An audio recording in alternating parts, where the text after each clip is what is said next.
Okay, mga sangkay, atin pong alamin ang balita tungkol po dito sa pwede daw makauwi na si former President Rodrigo Duterte. Alamin na po natin mga sangkay kung ano po ang totoo sa balitang ito. Hindi daw makalayang pansamantala si PRRD. Ayun po dito, pag a-apply mo upang pansamantalang makalaya. Sabi dito, karapatan ni FPRRD ayon daw po sa ICC. So, pwede siyang makauwi pansamantala. Ganon.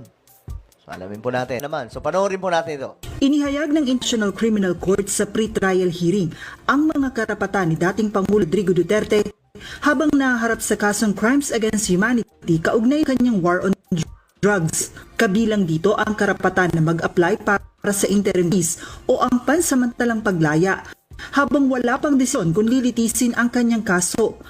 Okay. So, posibleng makalaya si PRRD pansamantala, mga sangkay. Ito ulitin natin. O ang pansamantalang paglaya Pansamantalang paglaya habang wala pang desisyon kung lilitisin ang kanyang kaso.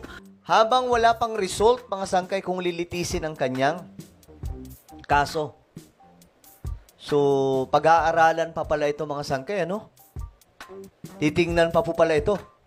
Bahagi ito ng process ng ICC. At the confirmation of charges hearing can contest the charges, challenge the evidence presented, prosecutor, and present evidence. There will be no trial if the charges are not confirmed or if the proceedings against you are completed. You have the possibility to make an application for interim release pending trial. Samantala, Okay, so kung sakasakali mga sangkay na makalaya si PRRD pansamantala, I'm sure marami rin pong matutuwa ng mga kababayan po natin. Lalong-lalo na po yung kanya mga taga-suporta. No? Kasi ngayon, nakikita po natin marami pong supporters si PRRD ang naghihimutok, mga sangkay. Actually, ang may gawa po talaga nito, si Trillanes. Si Trillanes po, mga sangkay, ang dahilan kung bakit si PRRD nandoon na po ngayon sa ICC.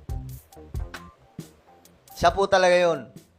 Kasi akala ng iba, mga sangkay, na si BBM ang nag-file ng kaso. Hindi po.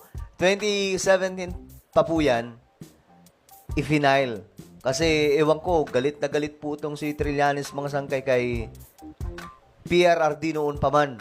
Sabi po ng mga chismis, mga sangkay, kaya daw galit na galit si Trillanes. Kasi nga daw, tinanggihan daw po ni PRRD noon maging vice presidente na maging katandem. Di ba nga, ang kanyang naging vice presidente noon, si Alan Cayetano. So, ngayon, mga sangkay, okay yun, at least, no?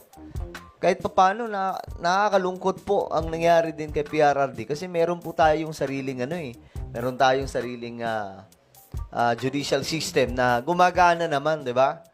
Bakit kailangan pang dalhin sa ibang bansa? Kung walang kaso dito, di kasuhan dito. Di ba kasi yun yung nirarason nila, mga sangkay? Wala naman daw kaso. Nabi ni Vice President Sara Duterte na nakabuo na sila ng defense team para sa dating Pangulo. Anya, mayroon na rin itong lead counsel na isa ring dating ICC prosecutor, ang International Defense Council at British lawyer na si Nicholas Kaufman. Defense team, yes. We already have a lead counsel. The President already appointed Nicholas Kaufman as his lawyer.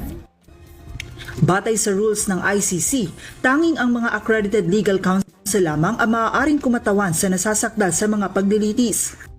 Sa ngayon, 5 lamang sa mga Pilipinong abogado ang accredited ng ICC. Isa na rito si Attorney Roque na bahagi ng legal team ng dating Pangulo. Samantala, sa panayam kay dating presidential spokesperson Attorney Harry Roque, sinabi nitong plano nilang umapila ng isa pang pagdinig bago ang itinakdang second trial sa kaso. Ang susunod na tinakda ng hukuman ay 21 ng Setyembre. Pero bago dumating ang 21 Setyembre, Tagal pa no? hingi kami ng hearing para dinggin yung issue ng unang-una, anong epekto ng kidnapping para nakuha yung pagkatao ni Presidente Rodrigo Roa Duterte. At pangalawa, yung issue ng jurisdiction na bumitiw na tayo sa ICC bago nagsimula ng preliminary investigation ng prosecutor. Ayon naman kay VP Sara, titiyakin muna niyang nakasettle na ang lahat kaugnay ng legal action ng defense team at hihintayin lang niyang may papalit sa kanyang kaanak ng dating Pangulo bago siya umuwi sa Pilipinas gaya ng pakiusap ng kanyang ama. Okay. So, may posibilidad na makalaya pansamantala si PRRD at kalayaan niya daw yun mga sangkay. Okay? Kalayaan daw po karapatan ni PRRD na umapila mga sangkay na pansamantala, no? Bago man lang ang kung kailan lilitisin o kung matutuloy ang paglilitis mga sangkay kasi may mga ano pa to.